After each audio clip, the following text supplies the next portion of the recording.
So, kill it, and then this guy fucking. But they haven't been hunted yet. Yeah, it's 15 minutes.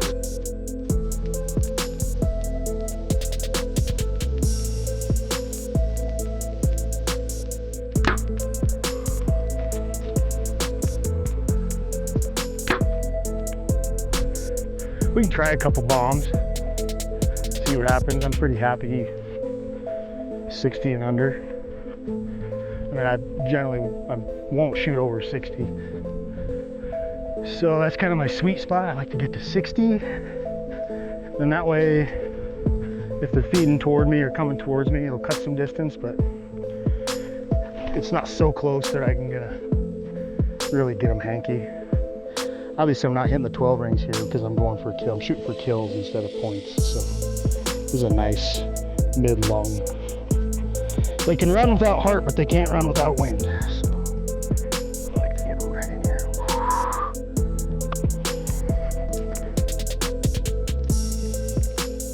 These are a ballistically matched field tip, so they're matched ballistically to my broadheads. So really nice feature by G5 to do that. So I feel like I can shoot these and get the same accuracy as I do with my broadheads. And I've done tests and they're spot on. Find a hole through the trees here. Well, that's 85. We might have to shoot an elk. We'll shoot an elk. How far do you want me to go? 100? Watch the road.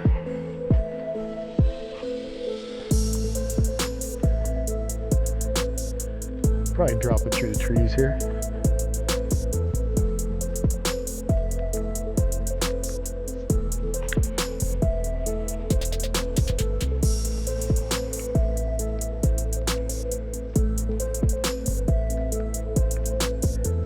Vanes don't hit my sight, so I'll do the cock vane down at 100. And this is just purely for banking around. Elk is hiding behind the tree, so I'm gonna lob it over the tree.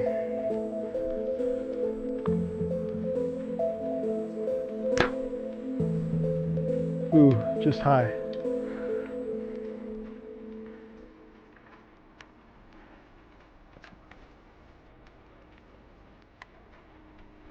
Try it. Don't want to break an arrow either.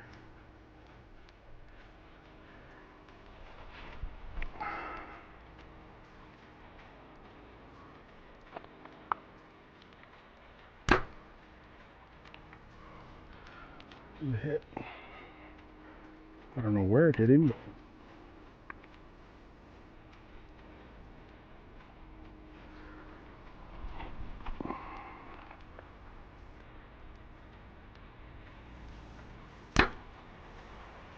it's a hit.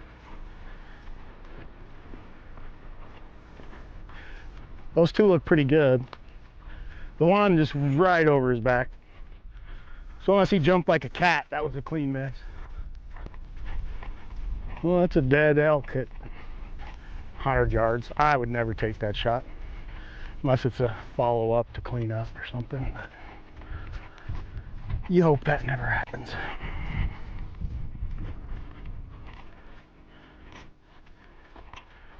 I'll take both of those.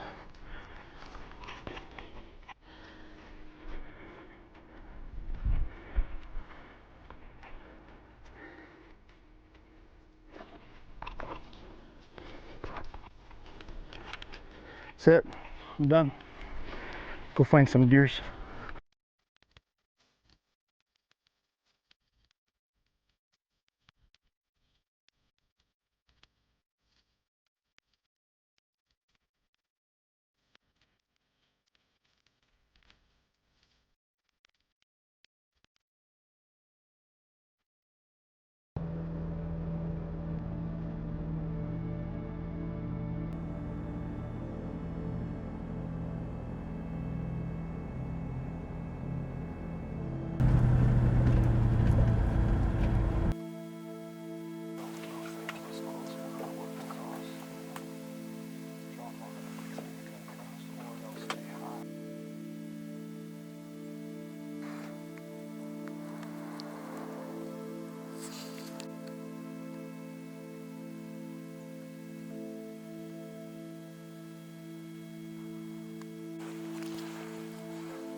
I think it'll do good in a lot of different terrain. Mm-hmm.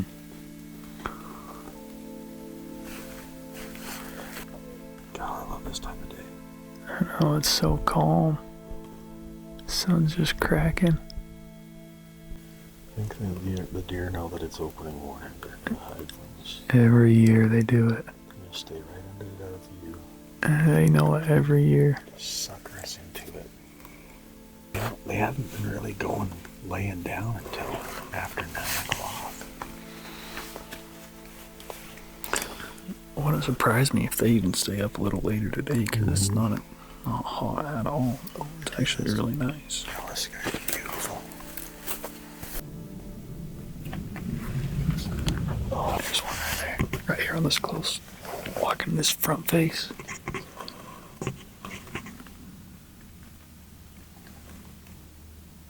That's not a bad deer either. He's right here. He's just gonna crest this ridge. This close ridge. He's gonna be right on the skyline. You can see him working left. That's a good buck.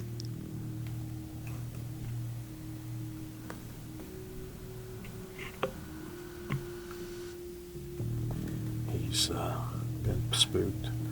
Yeah, something pushed him. He saw some movement over here. He was coming down low. All by himself.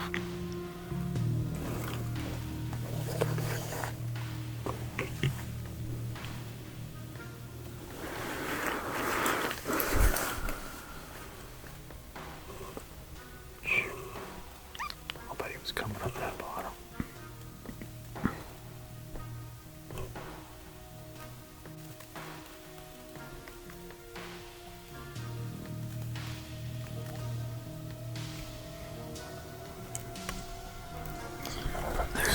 There's a little one right on that ridge, looking at us. Well, looking our way.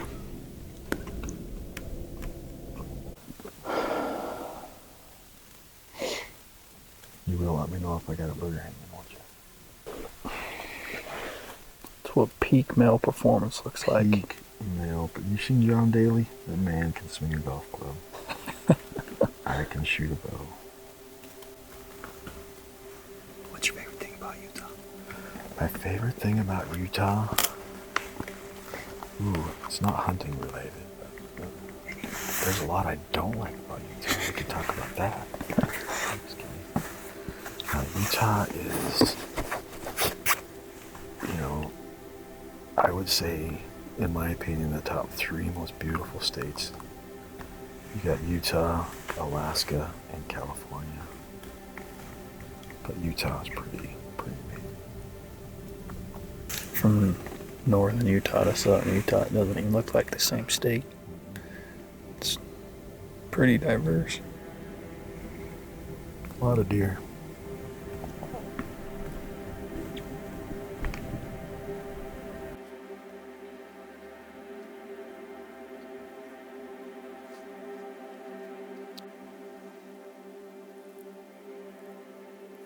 Almost 10 o'clock and buried pretty deep. Sun is really coming out, not a lot of cloud cover, so hopefully he stays tucked in there because it's in a pretty dang vulnerable spot from this vantage anyway. I mean, once we get up in tighter, it's hard to know, but feeling pretty good about it. So the nation area is just browsing around. We're hunker tight until dark. Sitting there until make something happen. Pretty excited. Nice buck. Super nice buck. Nice and tight, tall, heavy, mature. Just a growler of a deer, looks like.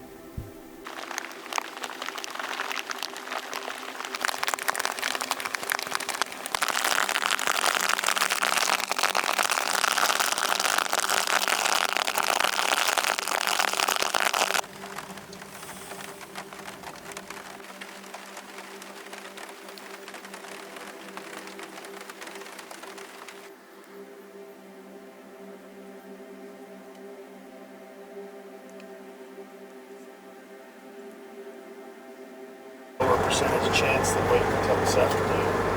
Yeah.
nose alder. You're gonna be tight. Too tight. You're gonna be right on. See, he's looking at us now. He saw something. You could almost come between them. Do that little gap through there.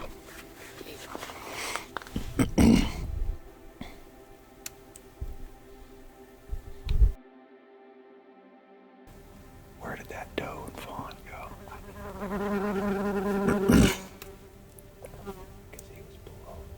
Oh, you're saying come in and come down that alder finger? Well, no, I'm saying still the road, but maybe skirt this back side. But then we'd have all that trash. Yeah.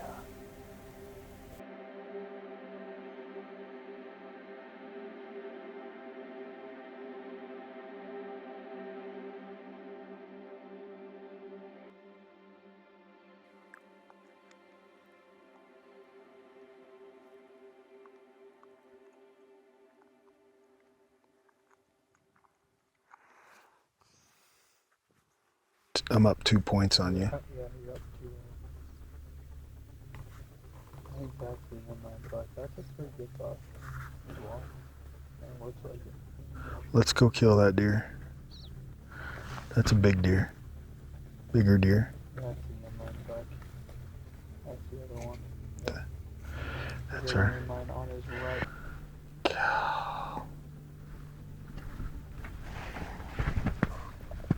That flies off.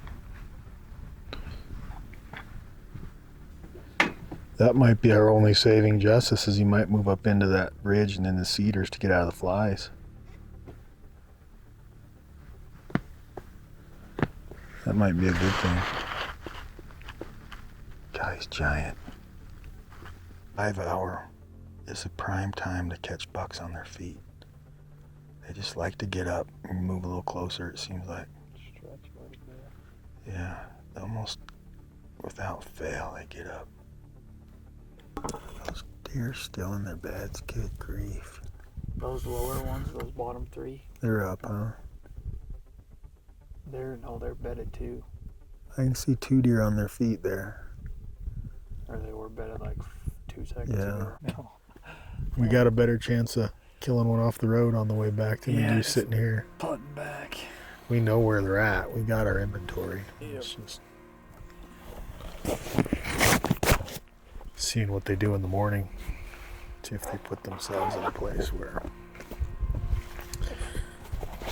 they have a death wish.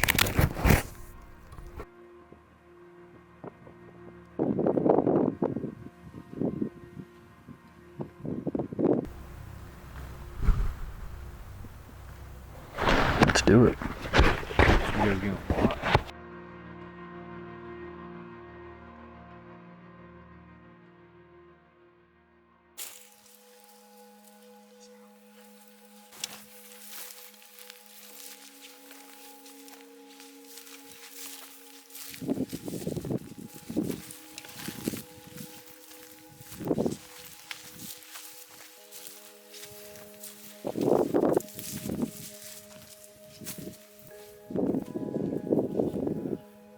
This is where he was laying. His body was there. He was right here. Just watching all this. Look at that. We can see his antlers moving in his bed.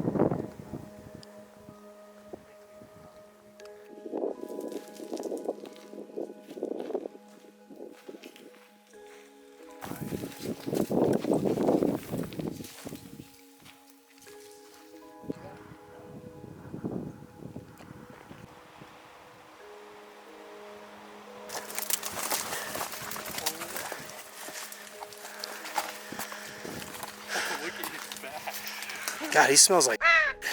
Yeah. Look at the mass on that thing. Look at that boy. Woo! Oh yeah.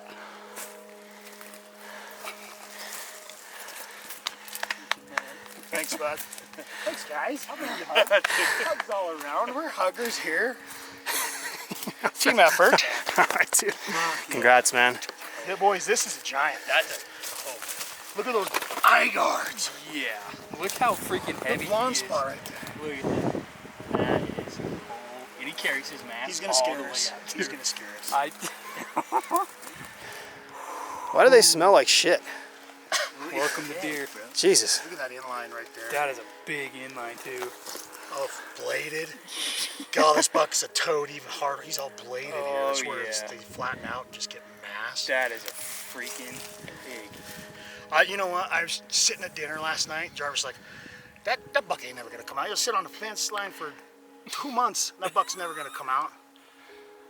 He came out today. And this is our boy. This is the big boy we watched in his bed yesterday. Yep.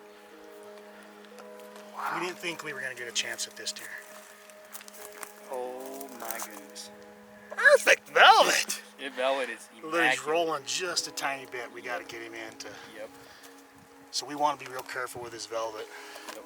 Such a beautiful. Look at that blonde spot. Look how heavy he is.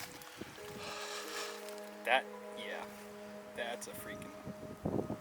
So this is the exit. I'll roll him over so you guys can kind of see the shot angle. I knew it was going to come out and get a little bit of. So I put it in right at the point of the shot. We're above him, so it needs to go in an angle. But it took out both lungs, and I mean, I'm not kidding. He was here within probably 10 seconds.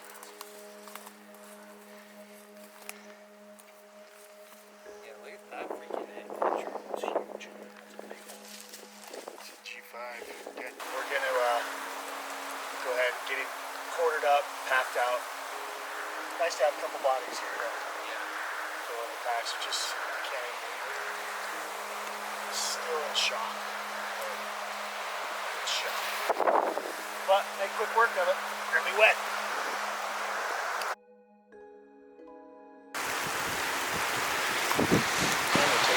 Whatever you want to do. Pointing swords in the opposite direction.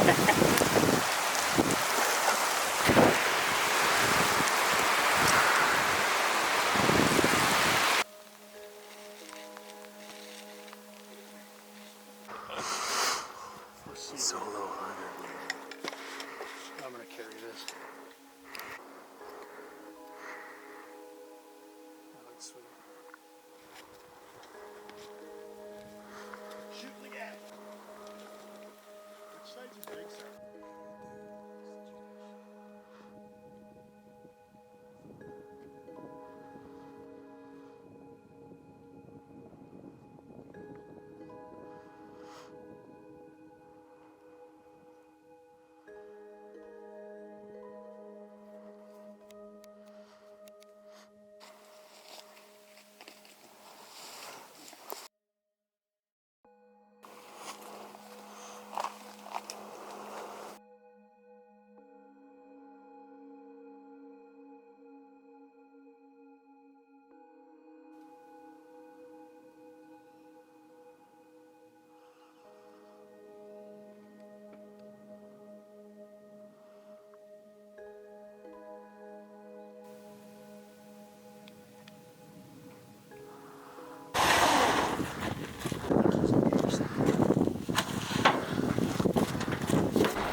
Go ahead and pop that. Yeah, look at that guy. Let's slide him out there. Pop that with that.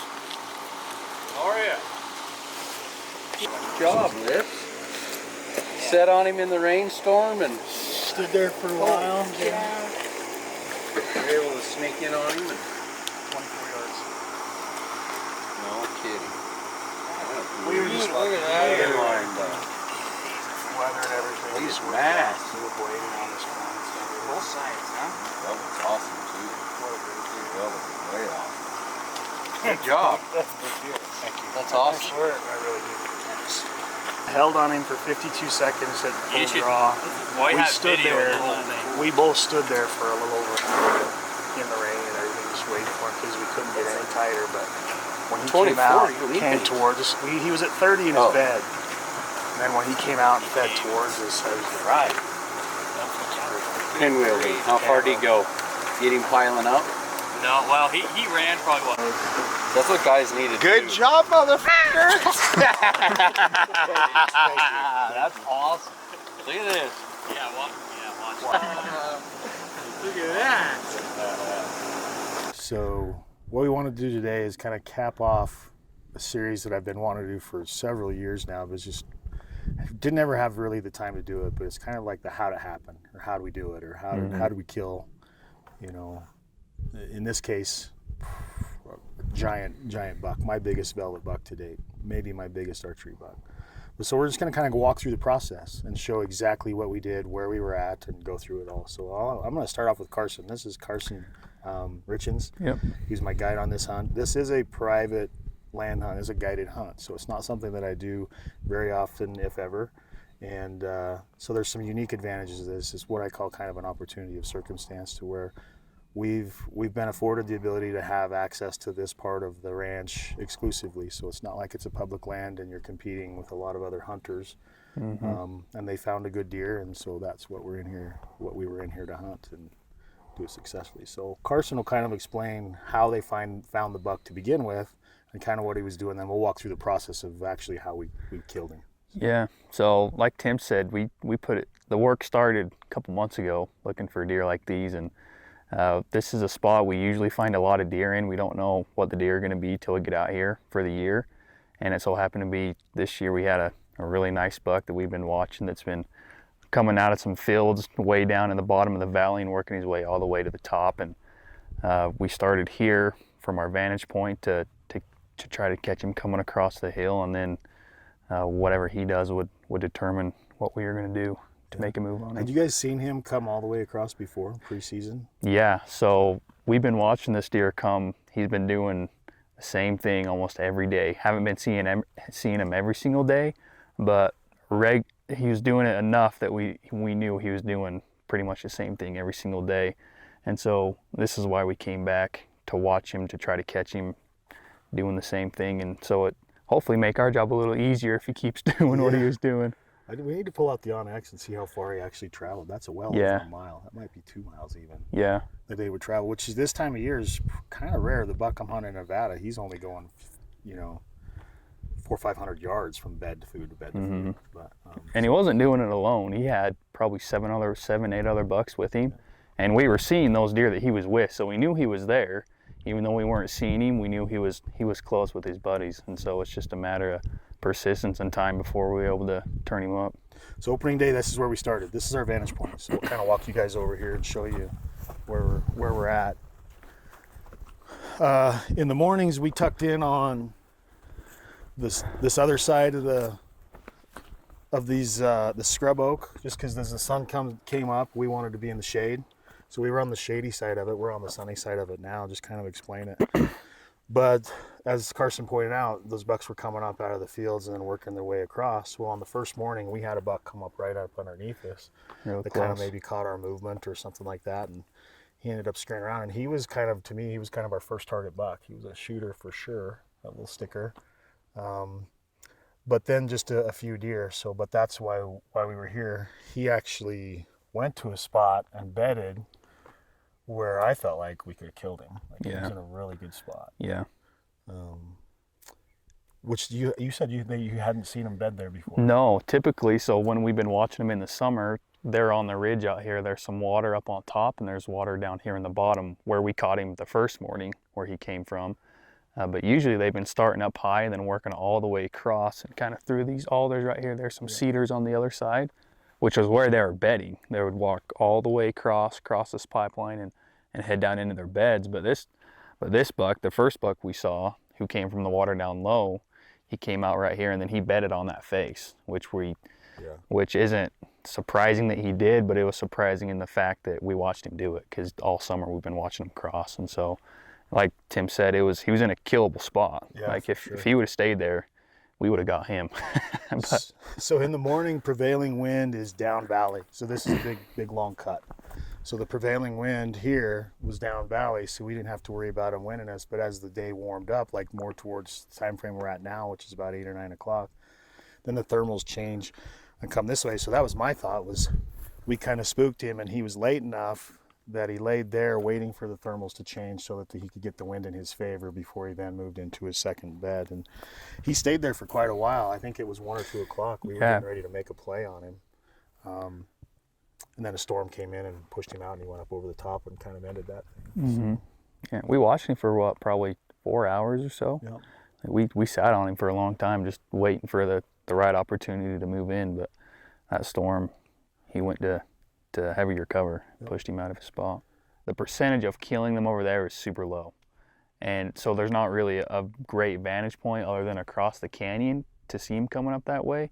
But if we're sitting here, if we see him come across and see him bed or see him make a move that we think we can get in on him, like we're in a spot that we can take advantage of what they do. So we're just setting ourselves up in the best position we can here. So depending on what they do, we're already in position to go make a move. Versus if we're watching them over there, we'll be in too tight, might bump them, or we're so far across the canyon, we won't have time to come all the way across to look at him. So we'll explain that too when we're over there, because we actually did that. We actually did that the second day two, the evening of day two. And we'll kind of explain the reason why we did that and waited at that point. Because you guys also pointed out, like once we had this buck in his bed, you were like, why don't we go after him now, you know? And I think the reason was because we just wanted to see if he was going to stay there. If he was going to, yeah. The whole time. Because we've never seen him bed there, so we didn't know if he was just staying there to hang tight for a minute and then get up and go to his actual bed, or if he really was going to stay there. So yeah. So then the evening, obviously that buck was out, so we went back. Mac had some food and everything. The evening, we came right back here for the same thing to maybe see if something got into bed that we didn't see that morning. Maybe something that went in early. And it was kind of a dead evening. I don't think we saw anything but a little 2-point. Yeah, we saw him come out of his bed and he went right back in his bed. Usually they'll feed out of their bed and they'll come across his face. Like in the morning, they'll come across to their beds. Evenings, they'll work all the way back and down. Oh. And they didn't even work down to where we thought they were going. That deer we saw, like Tim said, saw him for 10 minutes and then storm front that came, and that's why they were this big storm hit that night. Huh? Yep, a lot of rain. Okay. A lot of rain. So they were staying in heavy cover. It was raining pretty hard, and I don't think they had any reason to move to stay out of the weather. So then next morning, we'd given it a shot. Next morning, we came right back here, same plan. Did the exact same thing. Nice and early. We didn't see squat. Nothing. I don't think we saw we saw the one doe. Oh, yeah. Maybe. Yep. Coming across. Saw nothing. So nothing moved out of there. So what did that tell us? We need to go somewhere else.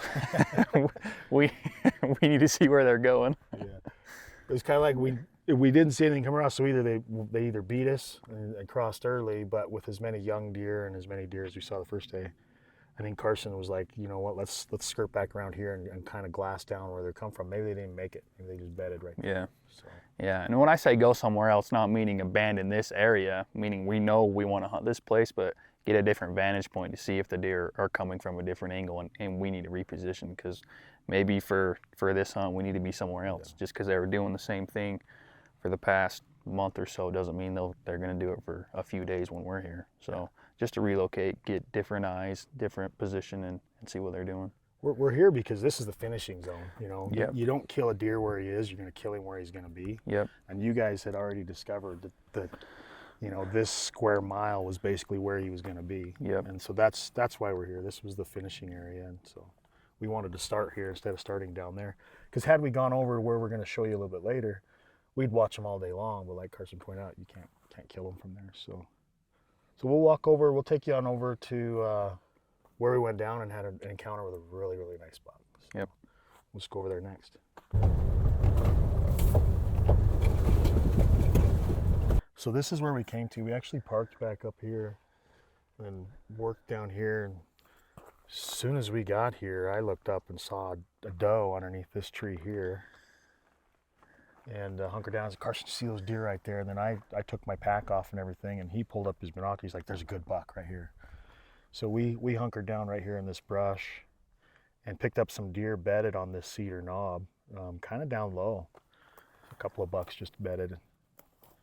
It was getting later in the morning. It was probably 10 or so. It was 10 or 10:30, and the wind at this point was now blowing out of the south north, so it was where it was going to be for the day. Yep. That's why we came to this side, was to not blow out any of the area that we're hunting, because in our mind this was a potential bedding area where they could be bedding, and then on the other side of this cedar knob, another big spot where they would bed. There's always deer that bed in these cedars, and it's just we didn't know if he was going to be part of those deer that were there.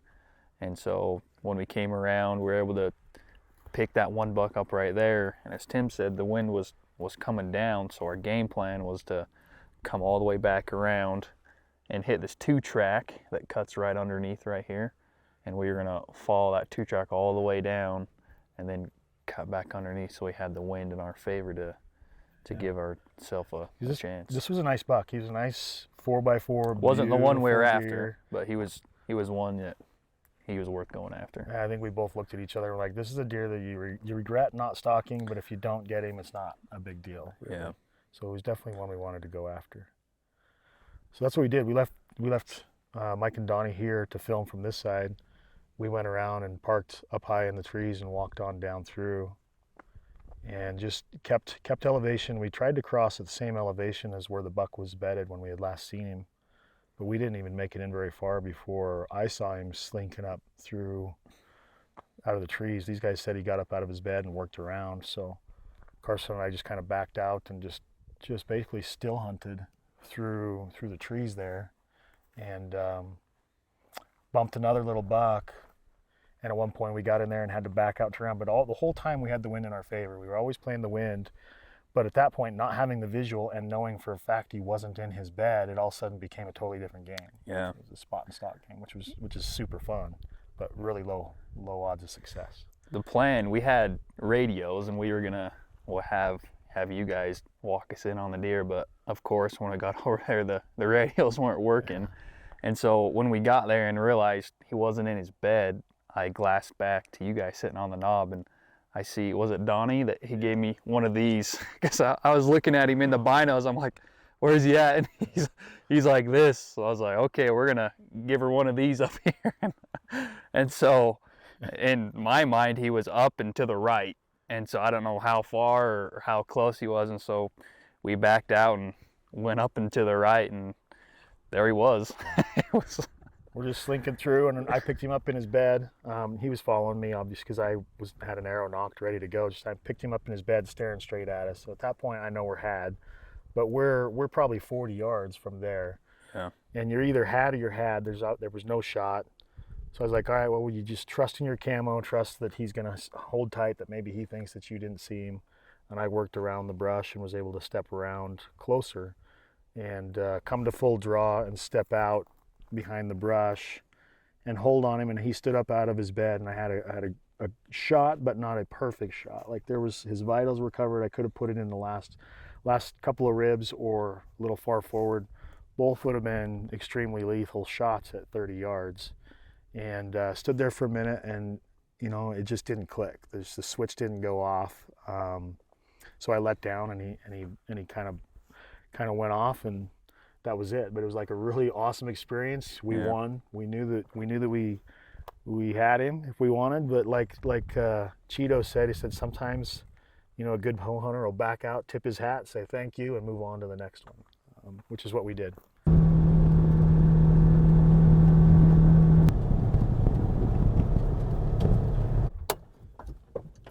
So as Tim was saying, we were over there on that knob, looking down on that cedar point. Didn't find him over there, so we came all the way back across the canyon to look across, because also during the summer we've been seeing him in that really, really thick scrub oak alder in between draw. The red and the Yep, cedar knob. in between the cedar knob and that red clay ridge right there. And looking at it from here, there is no vantage point or really opportunity to get on him right there, just because it's so thick, and this is the only place to really see that from. And so we decided to come over here just to see if we could lay eyes on him, and sure enough, evening of day 2, we catch him bedded on that hillside, and we're watching him for a little while, and he gets up and he starts moving down the hill. So not only is he across the canyon and in a draw that we can't get to, he's moving the wrong way. And so, off the property. Yeah, and so which was expected. That's what they've been doing. They've been working down this canyon, this draw, working down into these fields, and in the mornings they'll go all the way back up over and across, and you can see the pipeline of where we were on the first day. So we were set up to where he was going to be, and that's where they end up. They cross that pipeline and bed in the cedars to the left of the pipeline over there. And so we were waiting for him to come out of there. And the last couple of days, I think he'd been holding up tight with those storms, staying in the really thick cover. And so we knew he was there. It was just a matter of catching him where he was going to be. So that was our thinking of Como here. Let's locate him, and let's see what he's going to do. Yeah, my thoughts were, why? There's no reason that buck needed to leave there. Like, he's close to food, close to bed. They're generally kind of lazy this time of year. But when we were driving out here, it kind of hit me when we were driving out here that night. All the bugs were just annihilating. He had to put on his glasses like the bugs. And I was like, you know what? They're going to go somewhere, because the weather had warmed up quite a bit. They're going to go somewhere where the wind is going to blow hard to keep those bugs out of them, because down in here it just had to have been just nasty. So that was the only thought in my head, was why does he have to leave? But hey, you know what? Maybe he's going to leave, kind of thing. But it was really cool to see this perspective of all this area where he could go and could be. And from year to year, they may have a great buck clear up here in this draw. You know, it could change from year to year, but these bucks, you know, this particular buck just happened to want to go that direction. So I was really glad we came over here. But then it was kind of funny when we get back to camp, and the guy's like, there's no way that buck's coming out of there. That buck's going to stay there. He ain't moving. Just go find somewhere else to go. He's Find not another deer. Because looking at it, it is a long ways from field to where we ended up getting him. That's a journey, and they do that. I would have sat on that knob where we sat and found him over there every day for a month. Yep. I'm the epitome of an insane hunter. I will do the exact same thing every day if I know that there's a chance that deer will do that, because he's done it before. So, Yep. And that was the plan. So then the next morning, we decided, you know what, let's just get right back where we started. Let's do what we've been doing. Yeah, let's do it. Because he ain't coming over here. No. And we could sit here and watch him every day and be like, hey, we saw him. Yeah. Seeing him's one thing, but holding him's another. Yep. Yeah. This is like step one. This is step one. Like what lives here? This is where what we lives here. 1st of June. This is where we come. Right. We come just to see what's here, because we know they do it every year. Okay. And so we know generally what they're going to do. It's just a matter of finding what caliber of bucks they're doing. Just like several years ago, they killed the giant stag buck in here, he was because over here. that's what he did. Yep. But so you take inventory, and then you compartmentalize what's here, and then you strategize of what are they doing consistently over time. And when you start in June and it's now August, you know, you've got a pretty good idea of what these specific deer are doing. Okay. All right, so we're back up here. So the third morning, we were right back to where we were the first 2 mornings. Yeah. We're just slightly above that, a little higher elevation, just so we can see a little bit more. But how we ended up here was we started there. We saw several bucks cross, just nothing we were after, just all the young bucks. And we were there until about 9 or 10 o'clock, and then we went just for a look about, you know, driving around to see what we could see, because the winds were up pretty high at that point. There was a big storm coming in, and the winds, they were ripping. It was super windy, so not ideal conditions to start out the day. We actually went back over to the oil pad where we just were just now. And then I was thinking we were done, because it was about 10:30 or 11 o'clock. I was like, you know, I guess today's kind of a blow. We'll just go back and get some food and whatever. And for some reason, I don't know why you wanted to come out this way, come up here. Probably intuition, huh? Yeah, I just figured it's another vantage point we haven't been at, and we can see more country, different angle of where he's been bedding at. And I figured if we're gonna try it, let's try it today. We haven't seen much, so can't hurt anything if we come up here. So, and luckily enough, I'm glad we decided to come up here, because straight across, sure enough, there he was bedded with those 6 or 7 bucks that we saw this morning cross. And I don't know if he stayed there or he crossed in the in the morning. He could have come across, like I say, that low point there too, where we down at the bottom. couldn't have seen him. they crossed over and then dipped down in, and then we didn't see him go all the way across. So he may have just hit that low spot. Yeah, he could have been right underneath our nose. But I looked over here and all I saw was red bodies. I was like, oh man, there's all those little bucks. And you're like, I think I found our buck. I was setting up my spotting scope. He's like, I think I found our buck. Yep. Sure enough, you look up and there's that gray body. There's just this giant eye. No How question. long was it to when you parked and then when you saw the buck? Oh, a minute. Yeah, we found him quick. We found him really quick because they were bedded on that white red clay, and so they're pretty easy to pick out when they're laying in that stuff. And so as soon as we threw our binos up, we were able to pick them out of their beds. I was like, oh yep, that's him. Where's my spotting scope? You know, it was pretty exciting at that point. And then all of a sudden the wheels start turning. That's when all the pieces of the puzzle start coming together. What do we need to do to kill this deer? First thing I went to was the wind is hard in our favor. Hard. Which is great for stalking because it covers your noise, and just the scent is consistent. We knew it. And the second thing I picked out as I looked across there was that dead cedar, that upside down cedar right above him, 20 yards above him. I was like, well, there's a landmark you don't have every day. Mm-hmm. And then I think Carson picked out the rocks up at the top above the cedar that we could get to from the pipeline. So it was just, at that point, it was pulling out your OnX, which I'm glad he had service. I didn't have service and I didn't cache my maps. But he was able to pull out OnX and mark where the buck was, mark where we wanted to get to, which was that pile of rocks essentially, because then from there we knew we could see, you know, get a good vantage of where he was in his bed and where we wanted to park. So that was key, super hard. Yeah, so I pulled out my OnX map, and this red-blue dot is where we are, and this red dot is where the deer is. And so this was just another vantage point piece of the puzzle. From when we got over there, we knew we needed to get to right here.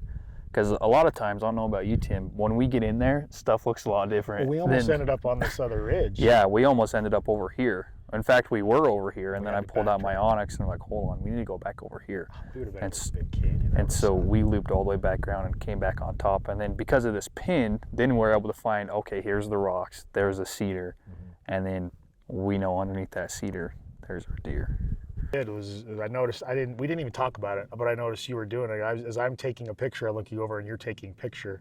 Like we were taking a picture on our phones of the topography, and in the event that your maps maybe don't load, maybe he doesn't have service over there or whatever else. Yeah. So we have this visual image of this is where we're at. And I remember the aspens up at the top that I took the picture of way at the very high, because that was kind of where I started to get a little disoriented, was at those high aspens. Yeah.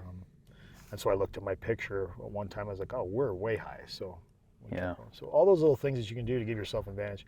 When you're by yourself, it's essential. You couldn't, it'd be impossible to do a stalk like that by yourself without having those tools, that OnX or taking a picture. Even with both of us, it took us a minute. If you were to watch us from here, we were probably going all over the place. You're like, where are these guys going? Where are they? But you know, from here, it looks like you just a straight shot to where he's bedded. But when you get over there, things look a lot different. So where they bed, and we'll show you here in just a little bit, where they bed, you can't see them from the bottom, you can't see them from the top. We both talked about, Carson asked me, he's like, so if we get to there and we can't see him, which direction do you want to go? Do you want to go, and I'm like, left, as he's saying left. You know, we both knew that we'd have to drop down to get a possible angle. There was no way from the right, just from looking at it here. But also at that point too, then you start cutting, you're playing the wind game. You're getting to a fine line to where that wind is cutting across, which is really honestly the kill zone. If you get to where that buck, he kind of has this peripheral safety zone where if you can get to there, because the wind he still feels like is in his favor, but it's kind of not, you know, in a way. And so we were right on that line when we killed him. There's a couple times the wind swirled and I saw his head do this. Yeah. I thought we were had, because we were on that cusp right there, which is perfect. That's exactly where I want to be.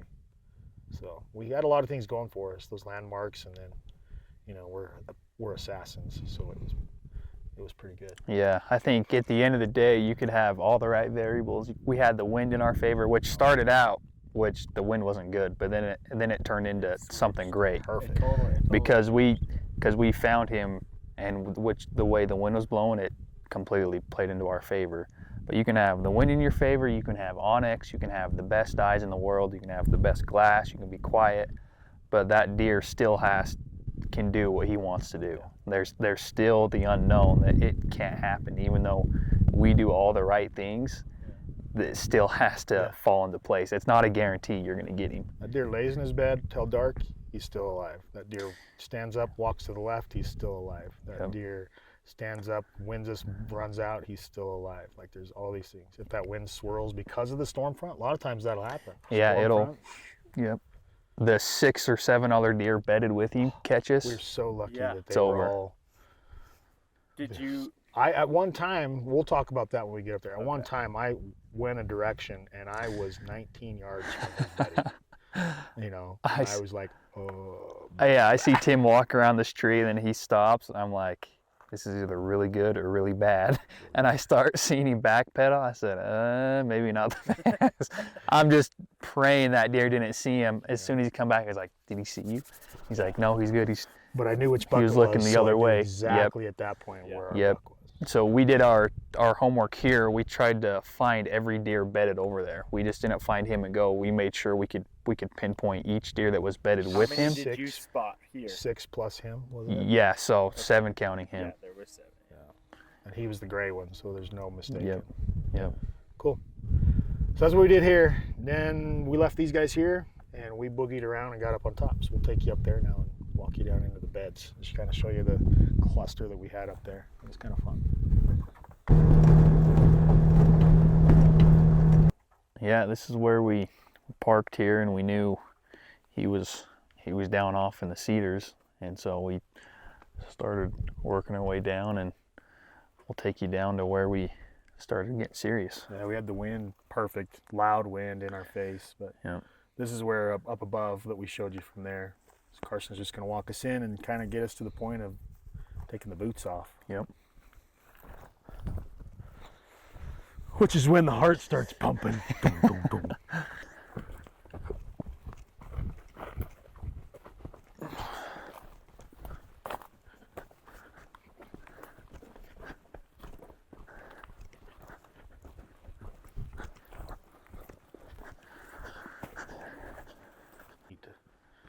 Oh shoot, I hope they're not all here.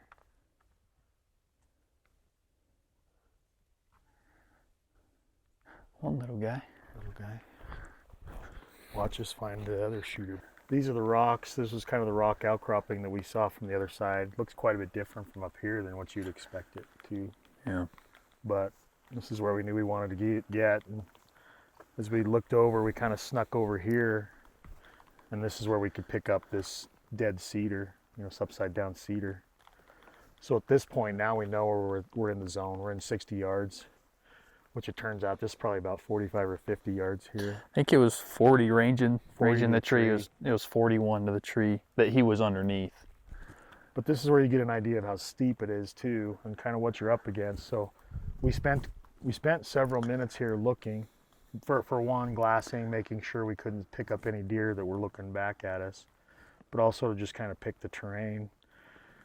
And right here it kind of hit me that with this crown in the hill, that the odds of us getting an angle of a shot was going to be tough, but we kind of figured we'd have to work around this direction. So right here's where we slipped off our boots. I think we tucked our boots back in over here and decided to get silent. You know, the ground was still pretty soft from the day prior rains. We could have probably got away with it with the amount of wind that we had and how soft the ground was, but on a deer of this caliber, I was like, I think I looked at Carson, I was like, I'm not taking any chances.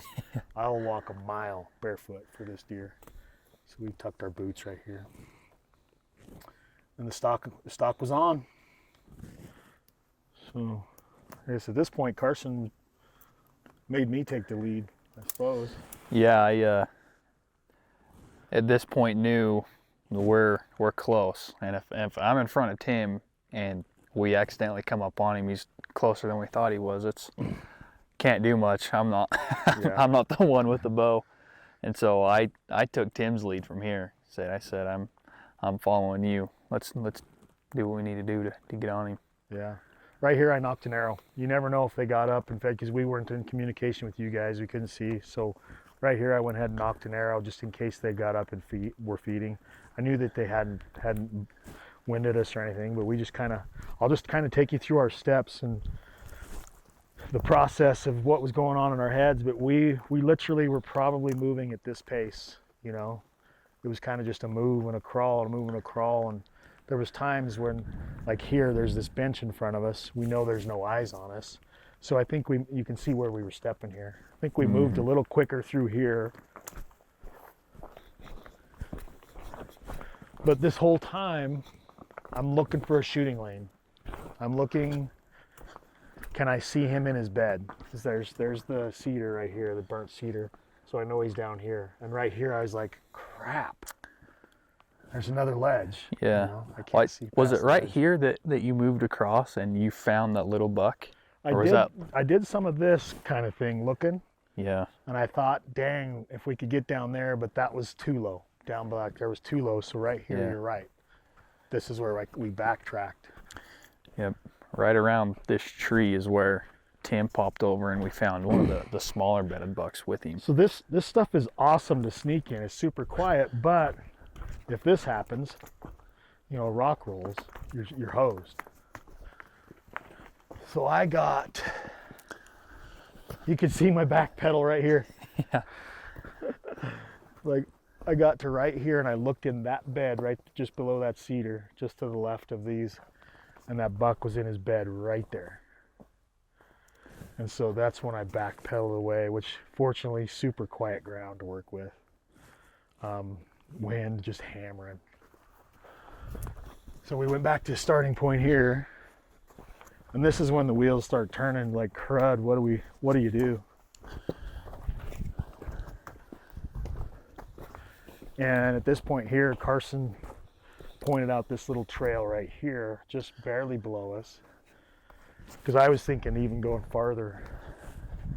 So we backed over to here. And this is where, once we hit this pebbles, I was like, oh, this is where having your boots off was kind of important, because these things roll like crazy. So we were able to sneak through pretty quiet without rolling any rocks. I didn't hear you roll a single rock. Mm-mm.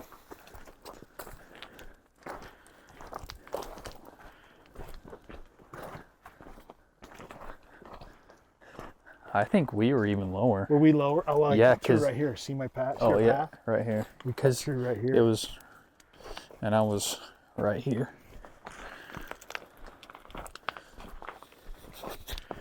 So had I picked my binoculars up here, I may have seen him, which is kind of probably a good thing I didn't, because I may not have got Wouldn't have got a as shot. aggressive.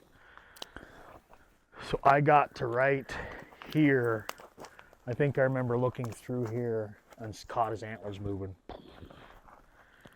And so then I was able to get to here. And this is where I was for the next hour and a half, was right here. This is where I was standing. He was tucked in right there. All I could see was, basically I could see the tips of his ears and the top of his rack just sitting in his bed right there. And I was able to get out my rangefinder and range that cedar tree at 30 yards exactly. So he was sitting at 28 yards, just this side. But right here, this is where you know you're had. Like, seeing all the brush there, there's absolutely knowing that his buddy's bedded below him, from what we saw across, there was no way to get a shot in. So I remember turning and looking at Carson, I was kind of dejected. I was like, we gotta wait. Yep. We have to wait him out. And Carson was just like, okay. And he sat right where he's standing right now. Yeah, I just hunkered down. sat down and I just stayed out of Tim's way. So this is where we were for a while. Here we were. After like 40 minutes, I told Carson I was kind of sick of it, so I picked up a rock and boom, flung it over there. Farther. I mean, I had quite the arm. Really, a lot of adrenaline. That rock went way over there. Uncle Rico. As soon as the rock hit, his head went to us, or to this direction, and then back. And the reason they do that is because he knows he's got his escape route. He's just checking one more time to make sure that his escape route is clear, because he heard the noise over there. So he immediately in his mind processed where he was going to go, and then immediately went to where the noise came from. I was hoping he would just stand up, which he didn't. He laid there for a while. Probably another 30 minutes. At least 30 minutes. After the rock, yeah. You good? Yeah. Then, you know, I was hoping that they would clear and the sun would come out. That was my thought. The sun would come out and he'd get up out of his bed and reposition. But I think that wouldn't have helped us. That would have hurt us because he would have tucked in tighter. Yep. So as luck had it, again, one of those lucky things, the storm front came in and the rain, and I could see him just blink at his eyes, and the wind was just pushing the rain right in his face, and he was not liking that at all. And that's at the point where I knew he was going to stand up. And I saw his head go back like they do to rock, and then, you know, his head goes down, his ass came up, and he stood up. And as he stood up, I drew back right here. You can see on the video. And I had one little lane that I had studied that I had about 8 inches, that if his vitals were right there, I could kill him. And he stood up and his vitals were right there. But I needed 3 or 4 more inches of depth. I could have hit him mid-body, but if I was low at all, it would have hit brush and ended up bad. So I was patient. You can see me I take one step back up here to try to get a little more elevation, and it was probably enough, but not enough to make me 100% confident. And then he had one of 2 ways to go, left or right. And he came right, and as he came right, I think at this point I had held for 45 seconds or so. It was about 50 seconds that I'd held. He came out, came straight towards us, and I remember now why he looked, because I did this to get the clear shot, and that's why he looked. And Carson kind of bent around the mountain, but he was right there. At that point, it was 24 yards. Because I had ranged that brush right there at 26, and he was just above it. That's where we hit him. Ran off this way and did his thing, but everything had to come together. All the pieces had to fall into place. Just the luck, and then a little bit of skill had to happen. That was it. Like you say, practice to be able to do that. You know, you don't necessarily, as the hunter, you have to think your way through it and process it. As a producer, you know, or someone that's observing, you're supposed to just follow his lead. Oh yeah. But there's still, you have to be super quiet. You know, you have to be able to tuck in, understand each other's cues, just all those things. Okay. But. So as we were talking, we were just above where we shot him, where he was bedded, and Tim's working his way over to where he was bedded. But where he was, this deer bedded, he was in his bedroom. He was where he felt safest. And by where we were, we could only see the top of his antlers because he was tucked right underneath that tree, butted right up against the hill, with the wind coming right at him. So when they bed, they put a lot of thought and effort into where they want to go, because that's where they feel safest. And it just so happened to be because we had the wind in our favor with that storm pushing in, we were able to work our way down, and then couldn't get any closer. So we sat and waited on him, and we'll walk over here and show you his exact bed he was in and the way he was positioned, and sort of why they like bedding the way they do. This is where he was laying, you know, so he's got a great view of the valley. But if you're at his eye level, which is slightly lower than my eye level here, you know, it's really difficult to pick him out from the bottom if you're glassing from the bottom, because of all this amount of brush and the way the hillside rolls from here. But it affords him the ability to have the wind in his face, and his ears are pinned back, so he's listening for above, you know, listening for rocks rolling or any danger from there. But this is where he was laying, facing this way.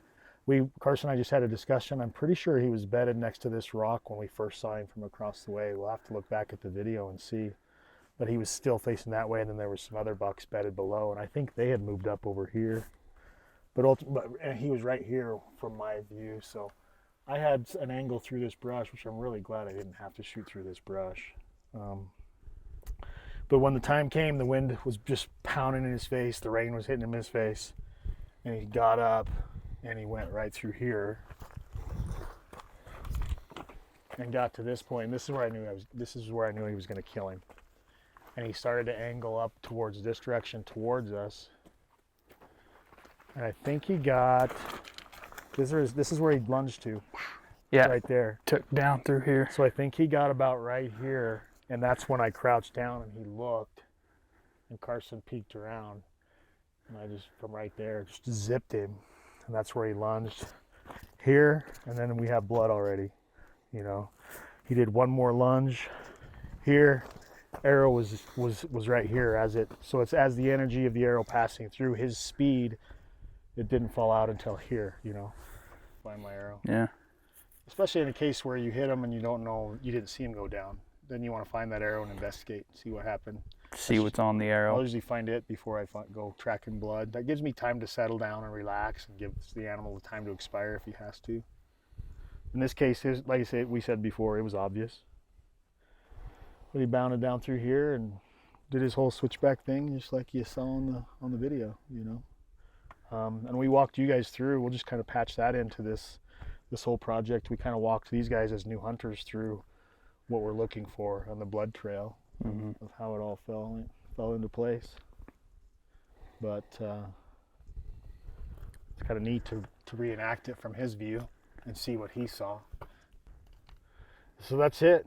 It's even fun for me being experienced to come and see their bed and then to just basically reiterate what you've learned over the years, but also to pick up new things of how they bed, why they bed, what they're doing, and just you put all the pieces together of why was this deer here? He was living here because he was safe, because you know it's a spot it's drive-by country. It's looked over. You don't look at this spot from below or above and assume that there's going to be deer living here unless you've got the pre-knowledge and the scouting in place to recognize that this is where they're going to bed.